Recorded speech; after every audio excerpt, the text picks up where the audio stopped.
garoolkii berbera in badan laga murmaayey imaaraadku dhisayeen lahaa waa ciidan iyo ciidankan muxuu yahay laga qorayaa ciidankii waan ka wareejiyay waa shibil maanta wuxuu noqonayaa habka ugu weyn wiiganna waxaa imanaya kambarigii dhisayey airbortka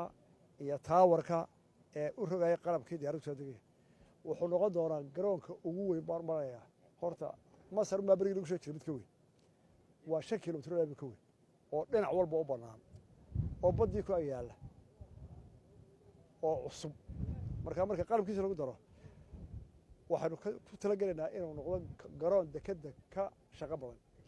oo diyaaradaha caalamka u waaweyn ka qaadaan alaabta una gudbiyaan dalalka xiran ka dheereeya tareenka ka dheereeya baabuurta haddii la yiraahdo marka cirkii waa looga imanayaa badii waa looga imanayaa biriga waa laga imanayaa meeyir magaalada biyaha u badi wadooyinka sii kordhi nabadgelyada sii xaji intaasaan kuu sirdaanaya adiyo barasaabko wassalaamu calaykum waraxmatullahi wabarakatu adeega cusub ee shirkadda dahabshiil iyo idahab haddaba macmil adeegan cusub ee casriga ahi waxa uu kuu sahlayaa in adigoo jooga gurigaaga amase goobtaada shaqo